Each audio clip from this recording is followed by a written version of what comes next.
Today Telangana news channel కి స్వాగతం. నా పేరు స్వాతి. చివరి ఆయకట్టు వరకు సాగునీరు అందజేయాలి. బీజేపీ రాష్ట్ర కార్యవర్గ సభ్యులు మేకల ప్రభాకర్ యాదవ్.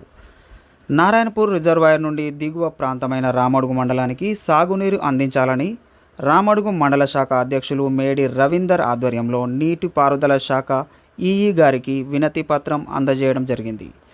ఈ సందర్భంగా బీజేపీ రాష్ట్ర కార్యవర్గ సభ్యులు మేకల ప్రభాకర్ మాట్లాడుతూ రామడుగు మండలంలోని మోతెవాగు ద్వారా చివరి ఆయకట్టు వరకు నీటిని విడుదల చేసి రైతులను ఆదుకోవాలని విజ్ఞప్తి చేశారు. ఆదుకోవాలన్నప్పుడు ప్రభుత్వం గొలుసు కట్టు కాలువలు కట్టాలి. ఎందుకు కట్టలేదు? కాలువలు కట్టి నీళ్ళు ఇవ్వాలి కదా. ప్రతి చెరువు ఇప్పుడు అయితే రింపాలి కదా. గొలుసు కట్టుతోటి ప్రభుత్వం అసమర్థతోటి రైతులు ఆదుకోలేకపోతారు. మొదలు వచ్చారు సార్.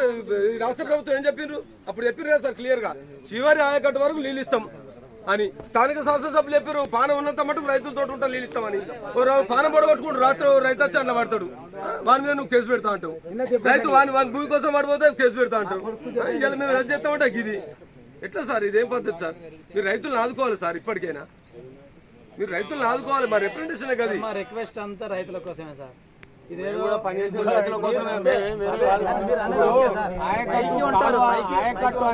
ఆయకట్టు అనేది ఏది? కాలువ ద్వారా ఇచ్చేదాన్ని ఆయకట్టు అంటారు, అంతే కదా. ఆయకట్టు అనేది కాలువ ద్వారా వచ్చేదాన్ని ఆయకట్టు అంటారు. తర్వాత అందరిది అదేంటి అంటే పంట పండడం అనేది. ఆయకట్టు అనేది అఫీషియల్ గా డిక్లేర్ చేసి ఈ ఎస్ఆర్ఎస్పి ద్వారా ఇది, ఎస్వైపి ద్వారా ఇది అనేదాన్ని ఆయకట్టు అంటారు. మాకు తెలిసిన సబ్జెక్టు ఇప్పుడు వాగు వల్ల అందరికీ నీళ్లు ఇప్పుడు గోదావరి నుంచి కూడా వారించుకుంటారు. గోదావరిలో పంపులు పెట్టుకుంటారు. ఇప్పుడు ఉన్న ఫెసిలిటీస్ తోని జరుగుతున్నాయి అన్ని. ఇప్పుడు ఏది ఆయకట్టు వరకు ఇవ్వడం అనేది మేము కూడా చెప్తాము. ఎందుకంటే మేము అందుకనే తాపత్రయపడు ఆ కింద వాళ్ళకు కెనాల్ నుంచి వెళ్ళిపోయే నీళ్ళన్నా వాళ్ళకి పోవాలి కదా. ఎవరికైనా వాటర్ ఉన్నాయి, లేకపోతే ఎల్లంపల్లిలో వాటర్ ఉన్నాయి, లేకపోతే ఇక్కడ నుంచి కూడా పంపులు ఆగినాయి సార్. పంపులు ఎంత కాపినట్టు మరి నీళ్లు మాకు అకౌంట్ కదండి. ఇప్పుడు మీకు నీళ్లు ఆయకట్టుదారులను ఆలోచించాలి కదా. మీరు కూడా రైతులనే, మేము కాదని అంటలేము. కానీ ఎక్కడి వరకు నీళ్లు మేము ఇక్కడ బిందె నీళ్ళు ఇస్తే మీకు రావు. ఆడ బిందె నీళ్ళు ఇస్తే కనీసం ఒక సగం బిందెడన్నా పోతాయి. మనకి ఇక్కడ గ్లాస్ వరకు వస్తాయి. ఎంతవరకు ఇక్కడ మాత్రం తక్కువ క్వాంటిటీ పోతుంది సార్. పోతుందండి. కానీ రైతులకు కొంతవరకు లాభం జరుగుతుంది సార్. మేము కూడా అంటే నీళ్ళు అంటే ప్రాజెక్ట్ కంప్లీట్ అయితే సిచ్యువేషన్స్ వేరు, ప్రాజెక్ట్ కంప్లీట్ కాకపోతే సిచ్యువేషన్ ఇది. మేము రోజు ప్రతి సంవత్సరం నీళ్ళు ఇవ్వాలంటే మేము కట్టబస్తున్నాం. మళ్ళీ కట్ట తీయాలి, లేకపోతే నారాయణపూర్కి మునిగిపోయి.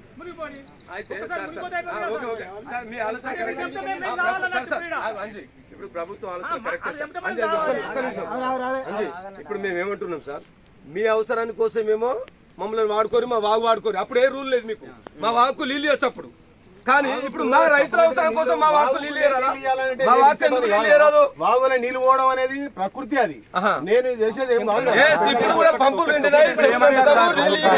ఇప్పుడు కూడా సార్, ఇప్పుడు కూడా చుక్క నీళ్ళు ఉంచాము. మీరు ఏం చేసుకుంటారో చేసుకోరి. రైతుల చివరి ఆయకట్టు వరకు, చివరి మడి వరకు నీళ్లు వారేదనక మేము ఊకుండేది లేదు. మీరు ఏం చేసుకుంటారో చేసుకోరి, ఏ కేసులు పెట్టుకుంటారో పెట్టుకోరి. ఈ చుక్క ఒక్క చుక్క కూడా నీళ్ళని ఉంచాము. మీరు పంపులు ఇడిసినా ఇడకుండా ఉన్న నీళ్ళని తోడుకొని పోతాము. రెండవది, ఈ వాగు పంట పోతే సార్ 3-4 చెరువులు ఉన్నాయి. చెరువులు నింపితే చెరువు కింద రైతు బాగుపడతాడు. వాగు పంట పోతే బాయిలు నీళ్లు, భూగర్భ జలాలు పైకి లేచి రైతుకి ఇంత పంట పండుతుంది.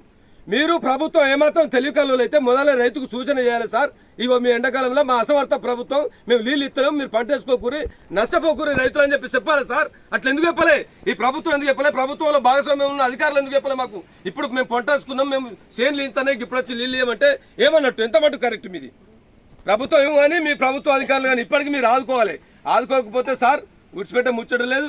ఇటువంటి గనులు ఇంకా 4 పెడతాం. ఊరుకు 30 అవుతుంది. మా ఇక్కడ రైతులు కూడా మా రైతులే కాబట్టి ఈ పొలాలు దెబ్బతినొద్దని అది చేసినాం. దయచేసి ఇంకా కూడా ఖచ్చితంగా 600 తెంపుకొని నీళ్ళు పట్టుకొని పోతాం. మీరు ఏమైనా చేసుకోండి బై సార్, మీరు చేసుకోరి, వీళ్ళు చేసుకోరి. రైతుల తరఫున కొట్లాడితే మీరు కేసులు పెట్టుకోరి, ఏమన్నా వేసుకోరి. రైతులకు నీళ్లు కావాలి ఇప్పుడు విన్నారా? రైతులకు నీళ్లు కావాలి అంతే. రిపేర్ చెప్తాను సార్ మీకు. మీరు గవర్నమెంట్ అడగండి, గవర్నమెంట్ కి మీరు అప్పీల్ చేయండి. ఇది పరిస్థితి మాకు కావాలి, వాటర్ రైతులకు ఇబ్బంది నచ్చ అప్పీల్ ఇప్పుడు చేయండి. సార్ ఒకటే మీరు రాయండి. ఎలక్షన్ కోడ్ ఉంది ఒకటి రాయండి. రిక్వెస్ట్ తోటి వేరే ఉద్దేశం లేదు, వేరే అది లేదు. గవర్నమెంట్ ఇప్పుడు మనం ఇంకా రాయలేదా రాసుకొని రావాలి కదా. మల్లుడు దింపడానికి వచ్చిన మేము రాష్ట్రానికి కాదు. పాపం ఆయన తను మాట ఇచ్చాడు కాబట్టి ఇచ్చేది లేకపోతే ఆ పక్క దింపుతాం ఈ పక్క దింపుతాం. కోడి ఎక్కడే? కోడి రైతులు చచ్చిపోతా ఉంటే కోడి జాతికత్తుంది వీళ్ళకు. ఇక్కడ కోడి ఏం కోడు? దేని కోడు? అరే ఇక్కడ మడి నేను బీజేపీ నేను జెండాలు పట్టుకొస్తారాలే. నేను బీజేపీ నేను అధికారులు ఏమంటలేను, పోలీసులు ఏమంటలేను. నేను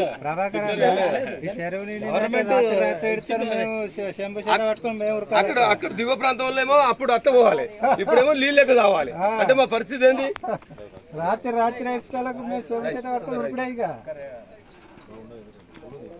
మేమేమంటలేమే. మేము ఇంకోటి చెప్పన్నా, నీళ్లు ఇవ్వకపోతే రాత్రి త్యాగం చేయకపోతే ఈ రోజు అది మేము డైలీ చేస్తాం. మేమేమన్నా నక్సలిజం భావాలు ఉన్న వాళ్ళం కాదు కానీ మేము రైతులు ఆదుకోవడానికి వస్తున్నాం. రైతులు చేస్తారు ఈ గారు అంటారు కేసులు పెడతామంటారు. ఏం కేసులు పెడతారా? ఎన్ని పెడతారు? ఏమని పెడతారు?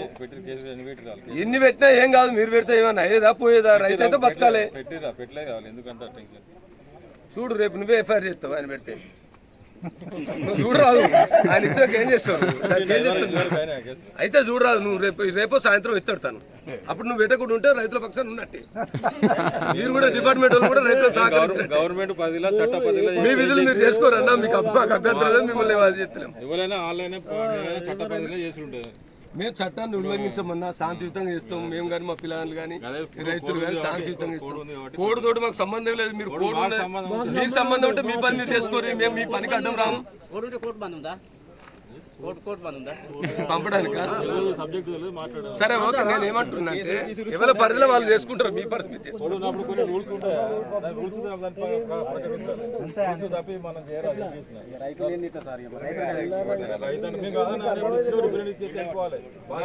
అందరు రైతులే. కాలువ కింద ఉన్న రైతే, వాగు పక్కన ఉన్న రైతే, గోదావరి పక్కన ఉన్న రైతే, చెరువు కింద ఉన్న రైతే, రైతు కాని వాళ్ళు